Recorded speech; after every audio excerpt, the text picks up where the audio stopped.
Muy buenas noches, gracias por acompañarnos aquí en Mega TV. Todas las noches de 22 a 23 conversamos con protagonistas de la vida social, cultural, académica y también del ámbito de la administración pública y otros ámbitos, tratando de conocer un poco más a la persona detrás del personaje público, digamos.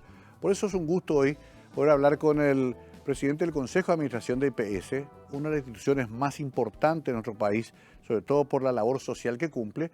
En una hora prácticamente de tiempo vamos a tratar de conocerlo mejor al doctor Vicente Mario Battaglia Araujo, que quiero presentarles primero con esta breve semblanza para luego entrar en conversación.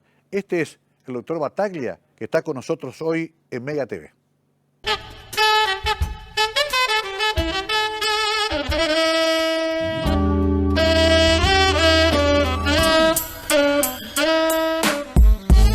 Doctor Vicente Mario Battaglia Araujo, presidente del Consejo de Administración IPS.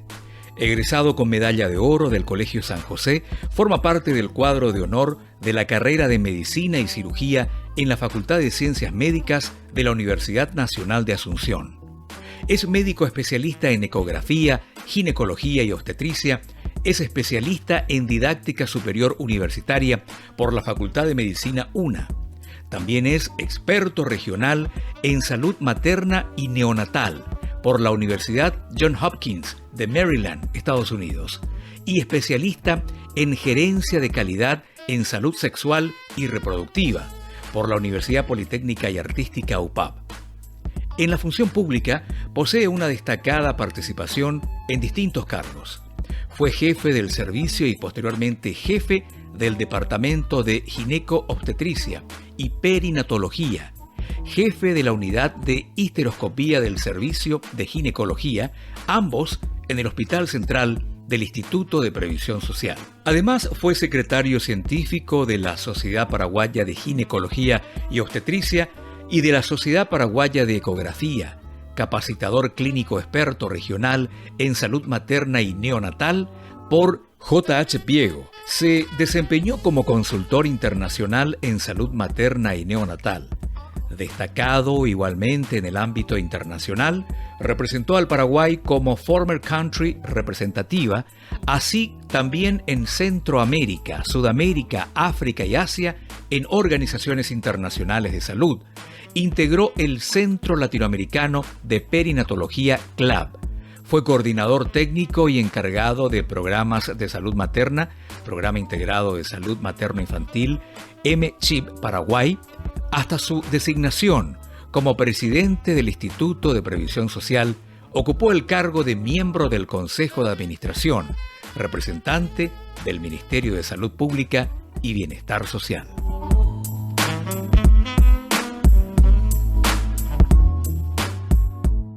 Doctor Vicente Battaglia, gracias por estar con nosotros. Realmente sabemos que sos un hombre ocupado, pero es bueno que puedas tomarte tu tiempo para dialogar. Bienvenido, ¿cómo estás? Muchas gracias, Mario. La verdad, contento, con gusto de estar aquí acompañándoles. Realmente estar al frente de una institución como el IPS hace que uno tenga mucha exposición y muchas veces no se conoce de verdad qué es lo que hay detrás de las personas. Por eso me gustó mucho la propuesta de venir a conversar contigo esta noche. Gracias, doctor. ¿Sos del San José? ¿Promoción qué año? 81. 81. Sí, promoción 81. Ok. Después te vas directo a la Facultad de Medicina, la Nacional, ahí te recibís. Ahí. En la época en la época que nosotros estudiamos medicina, en ese entonces estaba en sus inicios recién la segunda Facultad de Medicina del país. La única era la de la Nacional, que era la de Guairá. La Católica de Villarrica, que ¿cierto? Empezaba sus primeros años en aquel entonces, por esos años.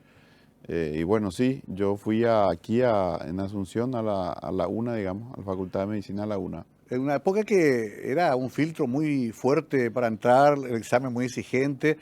Una facultad de medicina, una que sigue gozando de buen prestigio, doctor.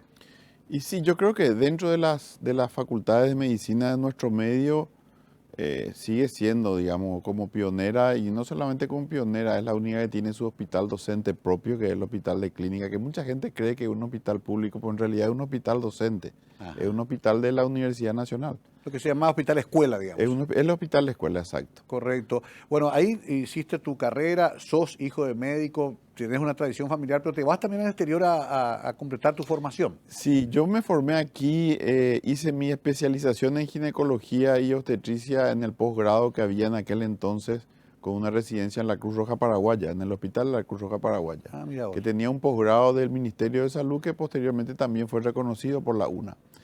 Y de ahí sí, anduve un poco por fuera bastante haciendo cursos de especialización. Estuve por Uruguay, por Argentina, estuve en Brasil, estuve en Estados Unidos también. ¿Ejerciste la cátedra también, doctor? Sí, yo trabajé muchos años como instructor en la cátedra de ginecobstetricia aquí en la UNA, pero posteriormente por mis compromisos empecé a trabajar mucho en consultorías internacionales. Tuve que dejar un poco. Una vez que pasó esa época en que trabajé mucho por fuera del país en consultorías, estaba empezando un proyecto de una nueva universidad y con su facultad de medicina, que era la Universidad Nacional de Caaguazú. Gente joven, con una propuesta nueva, fresca, me gustó. Me propusieron integrarme al equipo de ellos y de hecho, bueno, así lo hice y hasta hoy estoy como responsable de la cátedra de ginecobstetricia en la Universidad Nacional de Caaguazú. Qué interesante esto porque hablamos también de una necesidad que tiene el país de seguir formando médicos. Hay una discusión muy grande con el tema de las privadas y la nacional que seguramente ya da para otra charla, pero quiero completar un poco ese proceso de formación.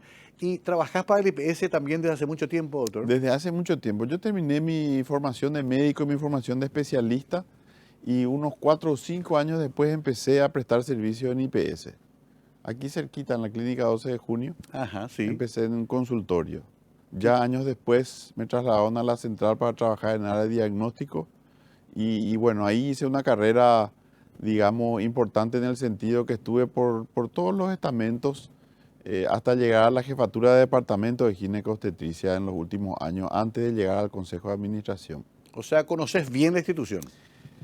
Conozco muy bien, yo creo que en algunas de las fotos que me pidieron hay una con mis hermanos, enfrente al edificio del Hospital Central, porque mi padre, nosotros vivíamos, nuestra casa paterna está muy cerca del IPS, y entonces papá tenía por costumbre los domingos a la mañana ir al hospital a revisar a sus pacientes de la semana, siempre los domingos y todo iba a ver.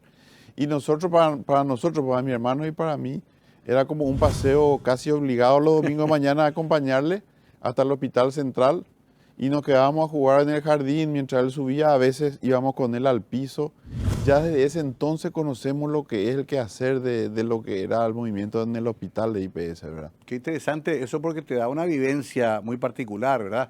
Ahora, hay una confusión general en el tema IPS. La gente solamente lo ve como un proveedor de servicios de salud, pero es mucho más que eso y mucho más complejo, doctor. No, es mucho más complejo. En realidad IPS se ve muy diferente lo que es su realidad por lo que es el saber común. ¿En qué sentido? La gente le ve como un prestador de servicios de salud y también, como saben que se aporta para jubilación, enlazan mucho lo que es jubilación con salud y son en realidad dos programas bien diferentes. Por un lado está todo lo que es jubilación, donde hay un aporte que se capitaliza, hay un fondo que se invierte para hacer crecer y poder enfrentar, digamos, a las necesidades en el futuro con las personas que van a ir gozando de su jubilación. Y por otro lado está un programa de salud. El programa de salud que no es un fondo, no es acumulativo, ahí no hay antigüedad. En el programa de salud IPS no hay antigüedad. Es decir, uno aporta mes a mes un dinero para tener una cobertura de salud. Si no aporta en el mes, como en cualquier otra empresa de medicina que presta servicio de medicina prepaga, y no tiene servicio disponible porque está en mora. Y eso se confunde mucho. Dicen, no, pero ¿cómo si yo aporto hace 20 años no voy a tener derecho? Porque son cosas diferentes. Claro, qué interesante esa aclaración, porque solemos recibir como medio de comunicación ese reclamo habitualmente. Entonces quiere decir, doctor, que en ese mismo razonamiento no importa mi antigüedad para recibir la misma atención si estoy al día. Si estás al día con tu aporte de salud, eso no tiene antigüedad, ahí no hay un fondo que se acumula, es un programa en donde todo lo que se recauda, digamos, se invierte en la atención de salud, en todo lo que implica la atención de salud. ¿Cuántos asegurados tiene hoy IPS? Y hoy estamos alrededor de 700.000 titulares que con los familiares duplican ese número. Estamos alrededor de 1.500.000 personas, es la población objetivo del sistema de salud del IPS. El dinero de los asegurados, aquel que se aporta para la jubilación, ¿cómo se administra? Porque es un dinero grande, un volumen muy grande. Y ahí también es importante entender que el dinero que se recibe se divide en 3 fondos. En realidad en un fondo y en 2 programas. Como te decía, el único que es un fondo porque capitaliza dinero es el de jubilaciones. Después está el programa de salud y después está el programa de administración, que es más chiquito. Pero de todo lo que se recauda, 54% va a ese fondo que capitaliza para jubilación. 39% de ese aporte va para el programa de salud. Y casi, un poco menos, décimas menos, 6 a 7% es para el programa de administración. Ahora con el COVID fue fuertemente exigido todo el sistema de salud. Bueno, la verdad es que tengo que decir que a mí me tocó justo asumir en el momento en que íbamos a enfrentar la parte más severa, el 10 de marzo del 2021. Nosotros ya en el área de salud, yo había estado trabajando en el Consejo como miembro representante del Ministerio de Salud, teníamos siempre trabajando ya lo que se venía, haciendo la planificación epidemiológica y teníamos muy claro lo que se nos venía. Y en esa circunstancia me piden a mí hacerme cargo de la presidencia del instituto. Yo era plenamente consciente de lo que íbamos a pasar. El problema es que esa ley de emergencia nos impuso muchas cargas como institución. ¿En qué sentido? Nos obligó a seguir dando atención médica a gente que cortó aportes. A esa gente que cortó aportes, tanto para salud y jubilación, se le perdonó, por decir de alguna manera, esa deuda, se le daba plazo de 6 meses de gracia y se le partían 60 meses para poner ese tiempo que quedaba en mora para ponerse al día, sin interés ninguno. La ley así mismo lo estipula. Claro. Entonces, nos vimos la situación que teníamos que seguir dando servicios de salud, pero con nuestros ingresos que bajaron muchísimo en todos los programas. Ahí te quiero hacer un punto que te voy a hacer una pausa, pero es muy interesante entender esto, porque además recuerdo que los que en el trabajo pedían permiso por reposo también cobraban en IPS, como Exacto. siempre suele ocurrir. Esa misma ley crea una figura de sistema o tipo de subsidio que era el de los suspendidos. Para preservar el empleo, en vez de que hayan despidos, se declaraba la suspensión del trabajo temporalmente, eso lo hacía el Ministerio de Trabajo, nos comunicaba a nosotros y esa ley nos devolvió de la deuda histórica 100 millones de dólares para estrictamente el fondo de jubilación, que es el que administra ese tipo de prestaciones, y entonces de esos 100 millones de dólares teníamos que ir pagando las suspensiones. ¿Cuántos suspendidos tuvieron más o menos, te acuerdas? Y en un momento dado llegamos a tener cerca de... en el mes, digamos, sí, en el pico más alto, porque eso fue variando muchísimo. La verdad que varió muchísimo a lo largo de... Pero llegamos a tener cerca de 15 a 20 mil suspendidos y más. Bueno, ahí con esa cifra me quedo un rato, para que ustedes se den cuenta de la dimensión de IPS, la cifra, ¿no? Los números son todos grandes y por eso también es tan importante entender el mecanismo de funcionamiento del IPS y sobre todo para que todos ayudemos a que dicho servicio, dicha conquista social que es el IPS, prevalezca, inclusive que se desarrolle todavía mejor con el tiempo. Vamos a hacer una pausa y seguimos hablando con el titular del Consejo de Administración del IPS, el doctor Vicente Battaglia.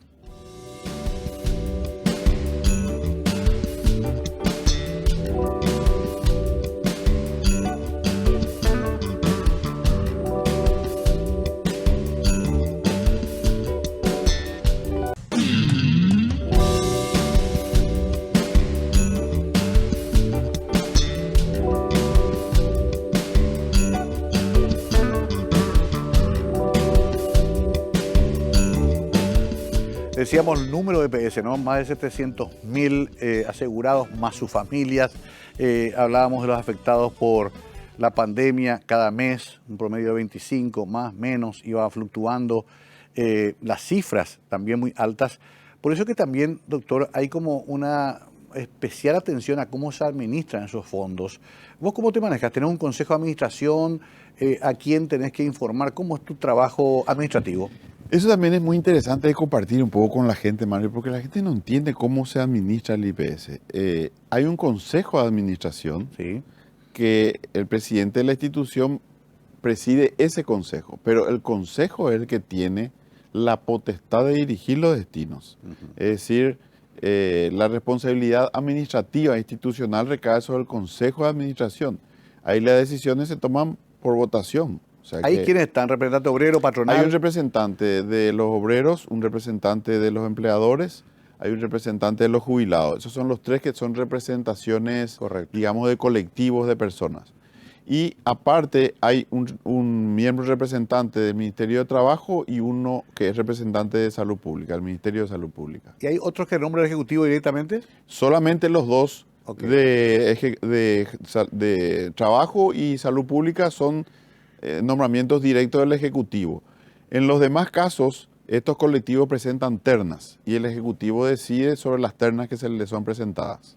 Otra confusión habitual es el trabajo del Ministerio de Salud y el de ustedes. Son entes separados, pero ¿están relacionados de alguna forma?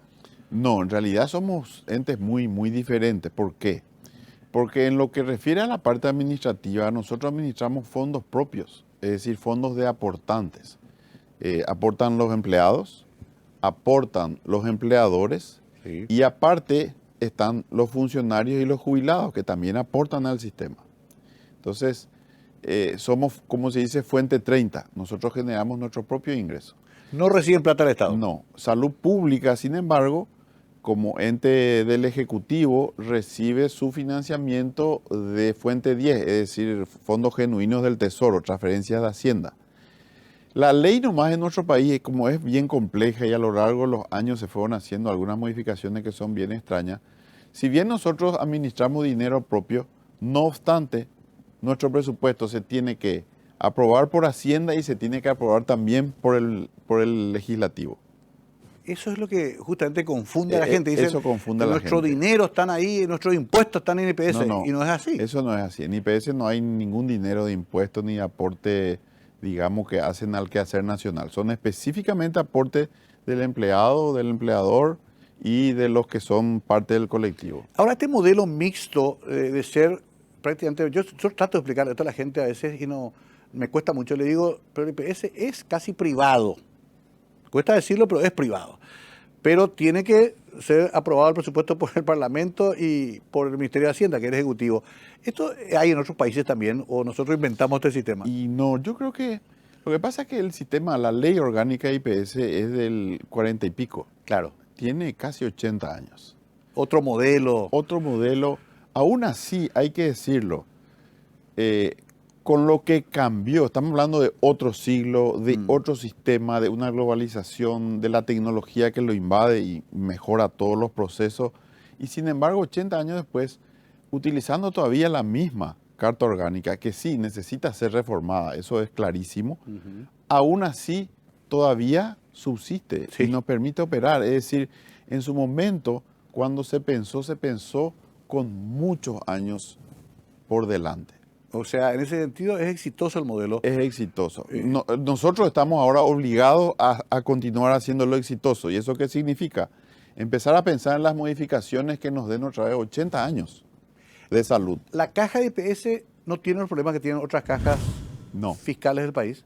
Las cajas fiscales son las de los colectivos Sí. que aportan en el ámbito de lo que es el Estado. Sí.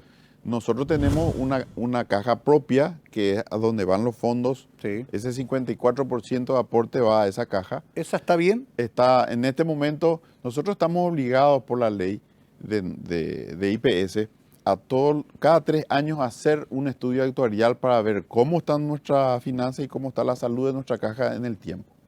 El ideal para una caja previsional con nuestro modelo es tener 100 años de salud por delante. Nosotros hoy estamos en 40. ¿Qué significa eso? El último estudio actuarial que se hizo en noviembre del año pasado nos habla de 38 años hacia adelante, de los cuales 18 son sin tocar todavía reservas y en el caso que pase algo que es imposible que suceda, o sea, yo no creo que exista nadie administrando la institución ni ahora ni en el futuro que se va a sentar a mirar cómo se va desfondando su caja sin hacer nada y va a esperar, bueno, se terminó ahora vamos a empezar a usar los fondos. Y bueno, para esos fondos tenemos 20 años más usando los fondos. Okay. Y va a esperar hasta los 3 años antes que se... No, eso no va a suceder. Claro. La realidad es que los cambios se tienen que hacer y se van a hacer. Tenemos todavía tiempo porque nuestra caja está sana. ¿Por qué está sana? Porque nosotros tenemos cerca de 665.000 aportantes y tenemos más o menos 65.000 jubilados. Es decir, la relación está más o menos 10, 11 a 1. Esa es una relación muy sana para este tipo de lugares. Entonces, bueno, no podemos sentarnos sobre los laureles. Eso es, sí, absolutamente evidente. Vamos a tener que trabajar en algunas acomodaciones de lo que es el sistema de prestación, porque nosotros hablamos de una prestación en IPS. Todo el mundo en el momento, la verdad, quiere tener IPS para salud. Claro que sí. Porque es el único seguro que tiene cobertura universal. Cubre oncológico, cubre cirugía última complejidad. Cualquiera de los planes que nosotros pagamos en medicina prepaga privada, hasta los más caros, no tienen cobertura universal ilimitada. Todos tienen colectivos que, dependiendo del aporte, acceden a tal o cual prestación. Por eso mismo que yo insisto en que hay que cuidar el IPS y potenciarlo, ¿no? Así Ahora, mismo. Ahí entra una pregunta clave que la gente se hace, que es el destino de los fondos de jubilación. Siempre se habla de esto, doctor Battaglia. Algunos apuestan que hay que meter eso en el sector privado, que hay que usar esa plata ociosa para la producción, pero siempre es peligroso no hacerlo sin un cálculo bien detallado de cómo va a usarse ese dinero, ¿no? Por supuesto, y ahí está una de las modificaciones que va a haber que hacer, yo creo, Mario. ¿En qué sentido? Nosotros también por esa ley tenemos específicamente determinado en qué podemos invertir el dinero para generar renta en nuestros fondos de jubilación. Tienen un marco. Un marco, y ese marco es muy, muy restringido. Casi nuestra única posibilidad es invertir en la banca y cobrar el porcentaje de dividendo que la banca nos paga por colocar nuestro dinero. Que hoy ronda alrededor de 5%, digamos, para guaraníes, un poco más para dólares anual. Okay. Esa es nuestra tasa de retorno, que no es mala, es buena para nuestro Sí. sistema. Pero hay muchos otros instrumentos de inversión que hoy se desarrollaron en el mundo que se pueden utilizar para generar mayor rentabilidad.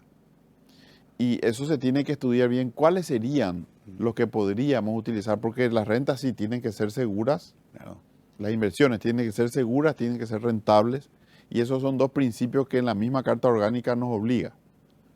Ahora, ¿qué se considera seguro, más seguro o menos seguro? Es donde está el espectro de decisión sobre qué, cuando tengamos que decidir, abrimos un poquito y creemos que con seguridad se pueden también invertir en este tipo, qué sé yo, bonos, hay un sinfín ahora de herramientas de inversión. Pero tiene que cambiarse la ley para poder aplicar eso. Tiene que cambiarse la ley. Sin cambiar la ley no se puede, porque la ley especifica claramente dónde podemos y dónde no. ¿Y hay un equipo, doctor, que está estudiando eso? Sí.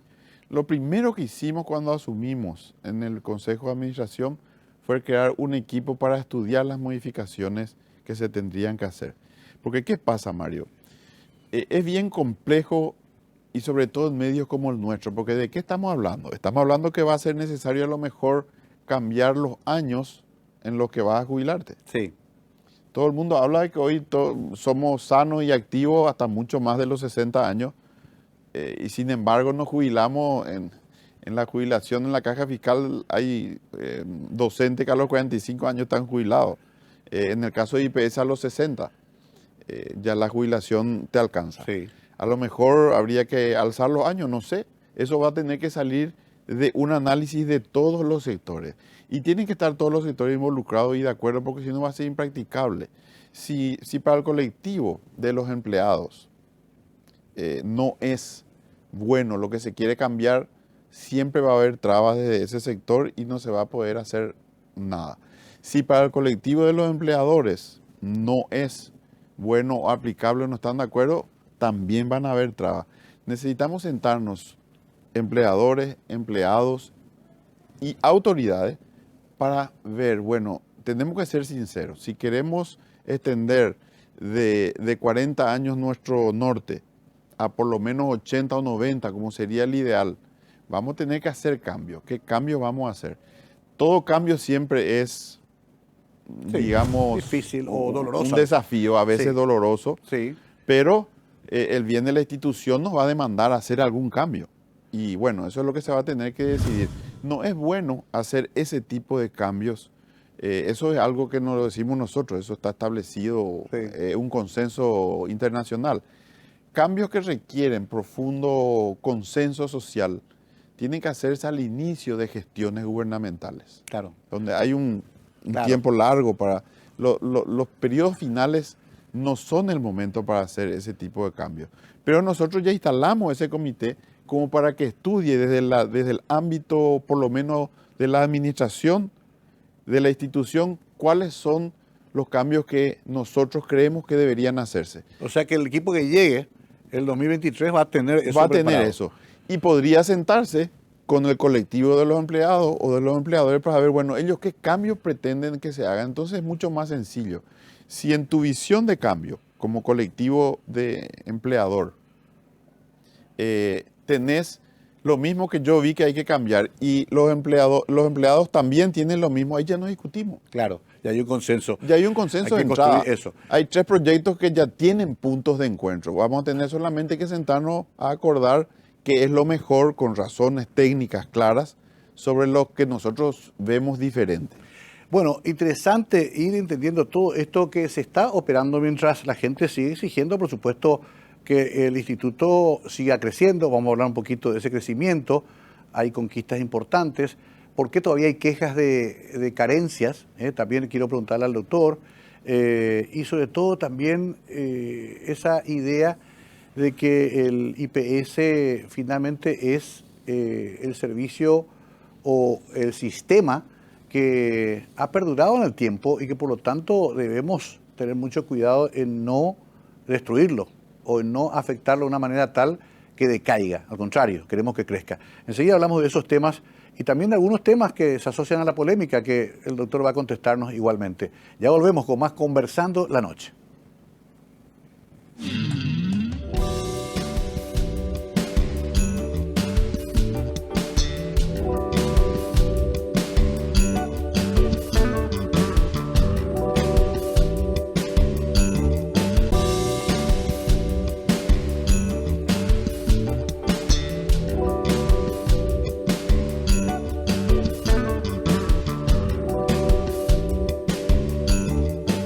Seguimos hablando con el doctor Vicente Battaglia, que tiene la responsabilidad de presidir el Consejo de Administración del IPS, que es uno de los cargos más complejos siempre en Paraguay.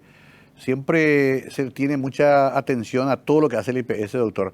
Hay avances muy interesantes, estuvimos hablando hace poco de la introducción de la tecnología, se están haciendo operaciones de alta complejidad que nos hacían antes en Paraguay en IPS, la Ingavi es un orgullo también, pero siguen también los reclamos de faltantes de insumos.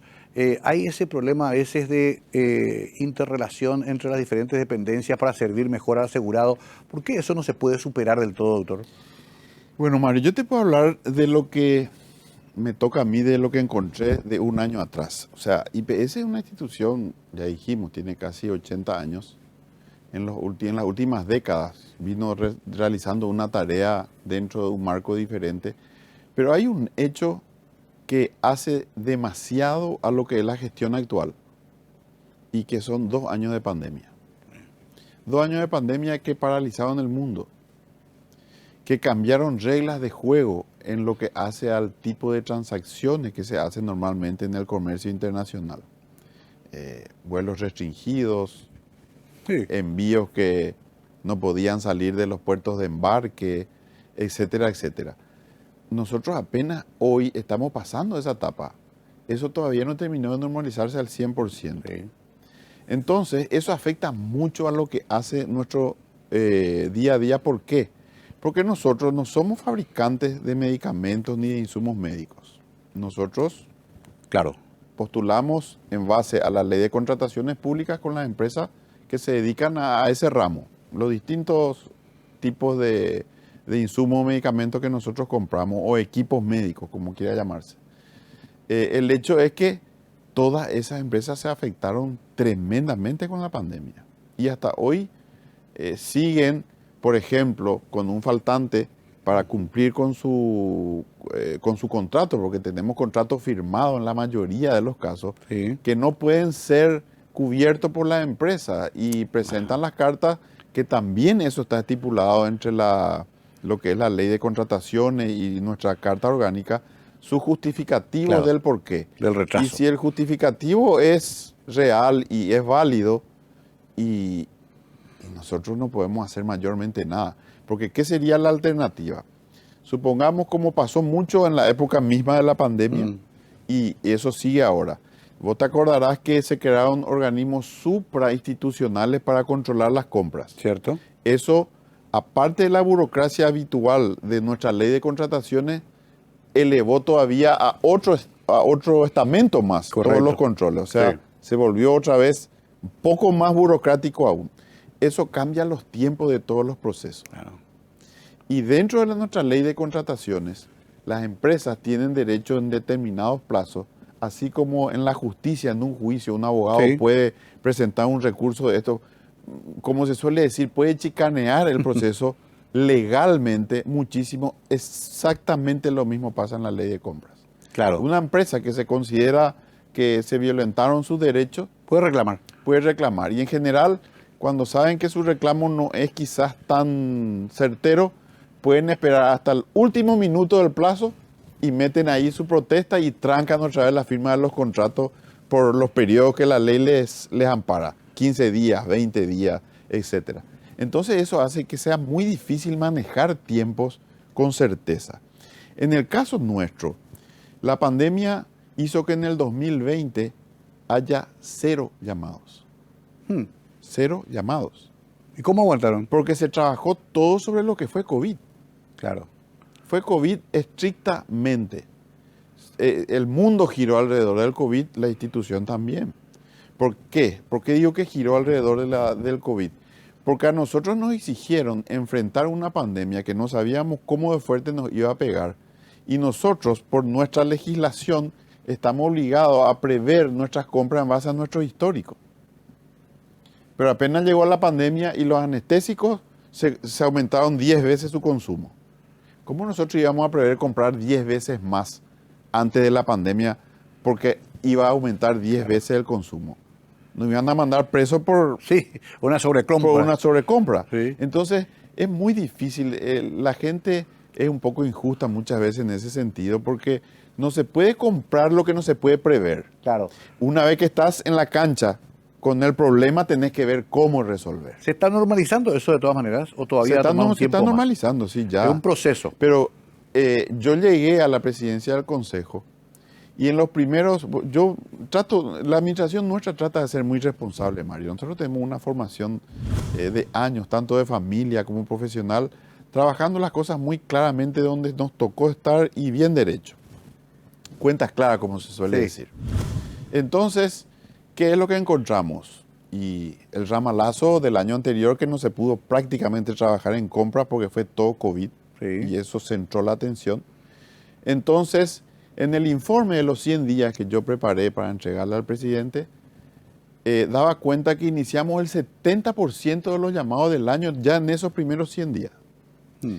Y en el resto del 2021 íbamos a terminar de completar los llamados para tratar de tener el 100%. A hoy, y eso es algo que lastimosamente, bueno, hay muchos intereses que juegan Claro. en estas No cuestiones. se publica mucho eso. O se publica en forma tergiversada muchas veces porque hay empresas que quieren vender y bueno, tienen que mostrarse o tratar de hacer valer su derecho a lo mejor a través de alguna publicación en la prensa. Es la usanza habitual en nuestros medios. Sí. Y somos conscientes de eso. Entonces, no podemos molestarnos ni enojarnos porque, por ejemplo, yo salgo después de entregar el informe del año en el que ya damos cuenta que tenemos cubierto el 80, casi el 90% de nuestro BMQ y que para fin de año pretendemos, con todos los llamados que están en curso, cubrir el total. Un periodista sale y me pregunta, y atendé la pregunta fue si es que no estábamos previendo, porque hay mucha demanda de ese servicio, de incluir servicios estéticos odontológicos.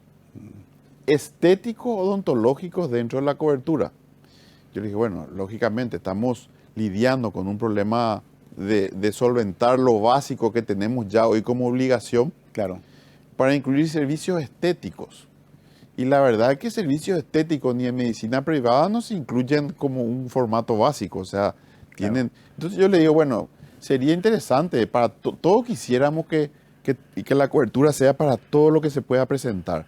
Pero lastimosamente eso tiene que salir de algún lugar el fondo. Se tiene que fondear, Claro. hay que planificar eso. Quizás se podría, pero tenemos que planificar cómo vamos a solventar esa inclusión, porque eso va a tener costo. De ahí en más, que es lo que apareció hasta en editoriales de periódicos. Hoy creo que repitieron exactamente la misma mentira.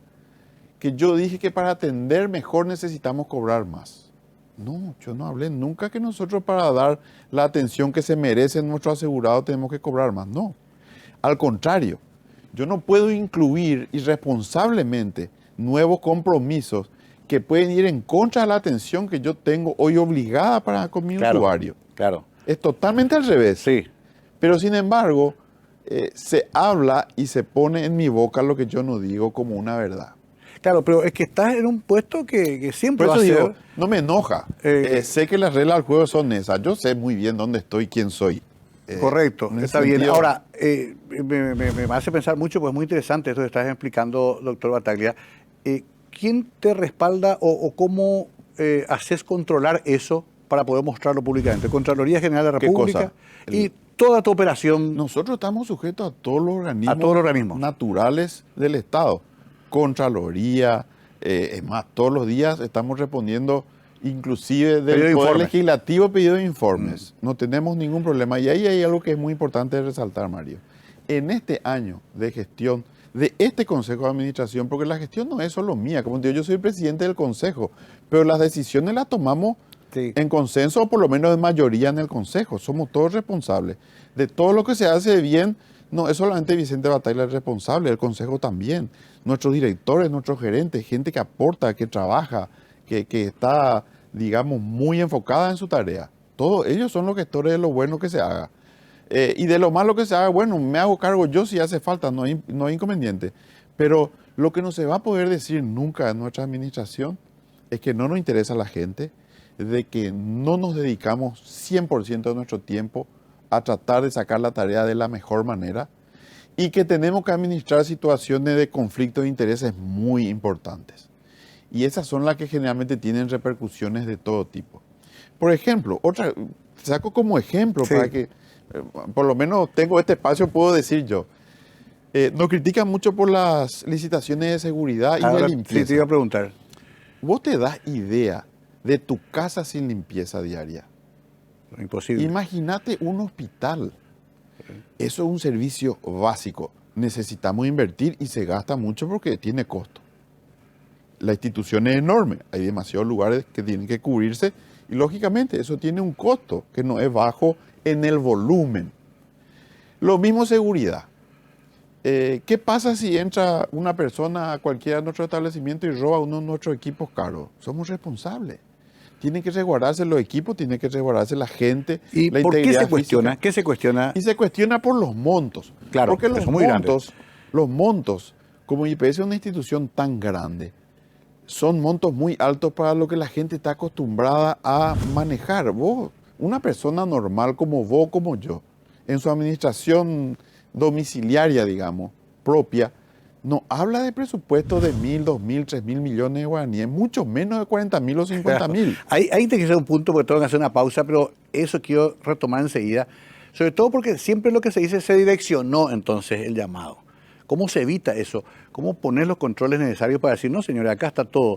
Y también te iba a preguntar si, igual que a los que alguna vez tuvimos en cargos electivos, a ustedes les piden también declaración jurada, se les controla su... Igualito que todo. Bueno, enseguida vamos a aclarar todo esto con el doctor Battaglia, muy interesante, para entender ese monstruo enorme, pero tan importante que es el Instituto de Previsión Social.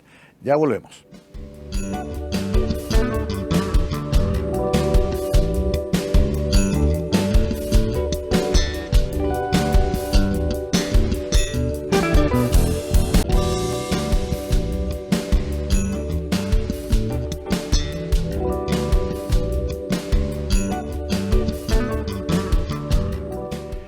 última parte de esta charla, obviamente queda corto el tiempo, IPS es demasiado grande. Yo quería hablar de cómo la famosa compra de propiedades, que siempre fue una tradición de IPS, tiene una cantidad de propiedades de IPS, ¿verdad? Sí, pero nosotros no compramos ni no fue una tradición nuestra. ¿No?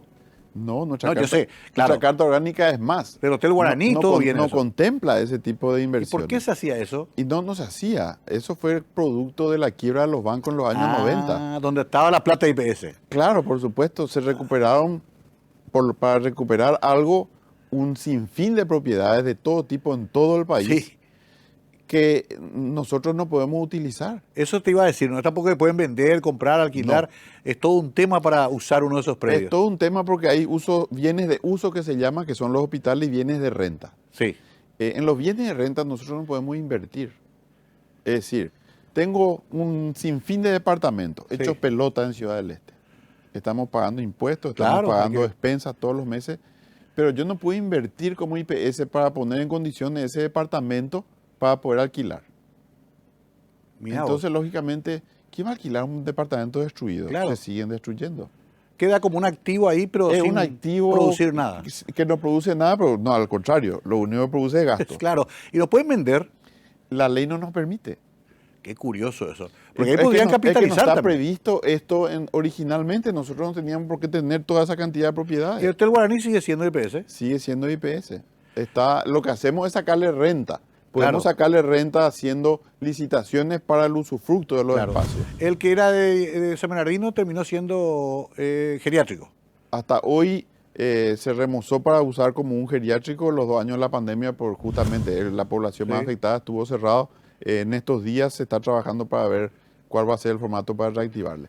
Pero quiero tomar Sí. de vuelta tu pregunta que quedó Lo de los pendiente. controles, ¿cómo? Lo de los controles. Sí. Y ahí también es bastante, no sé, me causa gracia inclusive leer ese tipo de publicaciones en periódicos que uno considera que son respetables.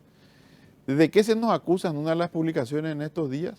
Que para las contrataciones de seguridad, donde todo el mundo exige y dice que tiene que ser gente profesional, no cualquier cosa que se arma Claro. nomás para una licitación y demás, como uno de los requisitos se puso que las empresas tengan ISO, certificación ISO como empresa de seguridad. Eso nos critica esa publicación. Entonces, a ver, ¿qué es lo que de verdad queremos? ¿Queremos ayudarle a que alguien venda un servicio que no tiene calidad? ¿O queremos de verdad que la institución se fortalezca y cada vez sea más transparente? Eso es lo que tenemos que preguntarnos cada vez que leemos en las Claro. noticias ataques por semana que no tienen sentido. Tema de los montos que hablábamos de seguridad. En ningún momento dan cuenta que hace un par de años le costó el cargo a un presidente y a la mayoría del consejo una licitación que pretendía gastar casi 160.000 millones de guaraníes en seguridad, adjudicado a una sola empresa para todo el país y donde estaban juntas todo lo que era seguridad física de lo que era seguridad electrónica, o sea, vigilancia, cámaras y demás. Eso tuvo las aristas que tuvo. Hoy nos critican porque después de 2 años de pandemia y 3 años casi de esa situación, nuestra licitación de seguridad es de 46.000 millones. Y tenemos 14 establecimientos nuevos, entre ellos Ingavi, un hospital de 600 camas habilitado. Y se nos critica, pero no se pone que estamos gastando 1/3 de lo que costó aquella. Tampoco se pone que dividimos en lotes para dar mayor posibilidad de participación. Y tampoco se pone de que nadie podía ganar más de un lote, a menos que los 2 lotes sean desiertos. Y en ese caso sí eran únicos oferentes. Es decir, pusimos condiciones de participación y de transparencia, pero no a todo el mundo le gusta eso, Mario. Claro, no, Eso se declama, pero en realidad no se quiere. no entiendo perfectamente. Alguna experiencia tuve también en mi breve paso por la administración pública. Lo último para entrar un poquito, ¿cuántos hospitales administra IPS ahora? En este momento en todo el país tenemos cerca de 150 establecimientos. 150 Sí, establecimientos. de distintos volúmenes. Hay Claro, unidades sanitarias, claro. hay dependencias administrativas y hay hospitales de mediano y gran volumen. De lejos el que tiene mayor presencia en materia de salud, al lado del Ministerio de Salud quizás. Así mismo. Hay que recordar en la pandemia, Mario. En la pandemia nosotros, la ley de emergencia nos impuso trabajar con el ministerio para la población general. Es decir, trabajamos también atendiendo a los no aportantes. Sí. Me acuerdo. Y en un momento dado vos te acordarás que habían cerca de 700 y poco pacientes respirados, es decir, con cuidados de terapia intensiva. 360 de esas personas estaban en establecimientos nuestros. El 50% de las camas de terapia en el peor momento de la pandemia estaban en hospitales nuestros. Esa fue la respuesta que dio IPS a la pandemia, ese fue el esfuerzo que dio. Trabajó como hospital integrado respiratorio en las cabeceras departamentales más grandes, Ciudad del Este, Encarnación. Sí, fuimos testigos de eso como periodistas y un momento de mucha angustia, hasta oxígeno de repente parecía que iba a faltar, había gente esperando en los pasillos. Para nosotros no fue un problema porque nosotros previmos la compra de plantas de oxígeno para nuestros hospitales. Instalamos 8 plantas de oxígeno durante la pandemia en tiempo récord. Conseguimos que las empresas que inclusive eran opuestas trabajen con sus equipos juntos para apurar los tiempos de instalación de las plantas. Y por eso nosotros como IPS no tuvimos crisis con el oxígeno. ¿Hay morosos en IPS? Sí, siempre, como en cualquier lugar. La economía es muy cambiante, se golpea a distintos lugares y sí, por supuesto que hay morosos. ¿Cómo se trabaja con ellos? ¿Se les reclama judicialmente? ¿Cómo es el proceso? No, hay distintos procesos. Nosotros ahora lo que hicimos es una suerte de, bueno, señores, ustedes todo lo que nos deben, vengan, acérquense, hagan su propuesta.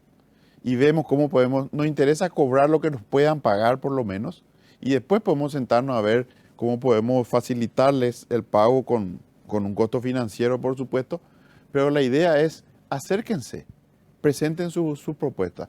Y eso está sucediendo, por eso nuestras recaudaciones aumentaron mucho. Nosotros tenemos ya ahora niveles de recaudación buenos, que estaban casi similares a la época, o mejor inclusive que prepandemia. Voy rápido en un ping-pong final porque me van a apurar. En lo de la municipalidad, hablamos hace 2 días con el director de administración, están buscando la salida. Sí. Ahí hay un desfasaje entre lo que se reclama y lo que se brindó como servicio. Claro, porque lo que pasa es que se tiene que establecer bien qué es lo que nos están queriendo cobrar, porque tenemos bienes de uso y bienes de renta. Los bienes de uso, hospitales y demás, por ley está estipulado que aparentemente no pagan ningún tipo de canon por servicio. Y lo que es impuesto inmobiliario eventualmente sí, dependiendo de cuál sea, y lo que es servicios, limpieza, recolección y demás también dependiendo de cuáles sean. Entonces nosotros no estamos ajenos a pagar, pero necesitamos administrativamente tener bien claro, bueno, nos reclaman esto, el reclamo es válido, perfecto, se paga, porque nosotros vamos a ser responsables después por lo que paguemos. Pero nos reclaman algo que aparentemente para nosotros no es reclamable. Nos sentamos a hablar con ustedes, esto va así asado. Inclusive en el 2018, esto muy previo a mi administración, ya se inició un proceso judicial justamente para aclarar en algunos casos este tipo de desfasaje. Ese es el problema, no es otro. Nosotros no estamos opuestos a pagar lo que se corresponda pagar, por supuesto, hacer un plan. Importante. Bueno, se nos acabó el tiempo, doctora Natalia. Me gustó esta conversación porque hablamos de todo lo que pudimos en el lapso de casi 60 minutos. ¿Estás tranquilo con respecto a esas acusaciones que aparecen, dudas de la administración, que la seguridad, que la provisión del servicio? Mario, yo tengo una premisa de vida. Alguna vez me dijo alguien a quien le tengo mucho respeto, que la receta ideal para fracasar es tratar de darle el gusto a todo el mundo. Eso es imposible. Hay que hacer a conciencia lo que uno cree que se tiene que hacer y de la mejor manera. Siempre va a haber gente que está de acuerdo y va a haber gente que no está de acuerdo porque los intereses son muy, muy dispersos y muy variados. En una institución como IPS tan grande, donde se concilian y se entrecruzan tantos intereses, siempre va a haber gente que va a estar descontenta. Yo sé bien, como te dije hace rato, quién soy y de dónde vengo. La gente que me conoce también sabe perfectamente. Yo me debo a esa gente, a la gente que de verdad me conoce. Lastimosamente, el que me conoce por una publicación que se hace de mi persona, y yo no puedo hacer nada contra eso. Y si me voy a preocupar por eso, no sé, voy a terminar en un psiquiátrico. Claro. Yo me preocupo, sí, por la opinión que tiene de mí la gente que para mí tiene mucha importancia. Mis amigos, mi familia, la gente que me conoce de verdad. Ellos saben lo que yo puedo hacer y lo que yo jamás haría. Bueno, importante esta suerte de posición sentada por el doctor, muy clara. ¿Tu familia está compuesta por tu señora? Mi señora es médica, Sí. tengo 3 hijos, Ok. Son todos profesionales. La última es médica también, está terminando residencia ahora para especialidad. Tengo un hijo varón que es ingeniero agrónomo y una mujer, la mayor, que es nutricionista, ¿Nietos licenciada ya en tenés? nutrición. Tengo 4 y medio, uno en camino más. Bueno, doctor Vicente Bataglia, gracias por venir. No, a usted, a vos, Mario, gracias por la invitación. Ahí estaba, conocíamos mejor ese mecanismo tan complejo del IPS, ese Instituto de Previsión Social que hasta a veces despierta pasiones, ¿no? Pero que es tan importante para una franja enorme de la población que trabajó toda su vida, que aportó y simplemente quiere la devolución de ese aporte en la forma de una jubilación honrosa y de un servicio de salud digno. Creo que nos aproximamos bastante a entender mejor cómo funciona esto y cómo se lo puede mejorar. Gracias por la atención. Tengan ustedes muy buenas noches.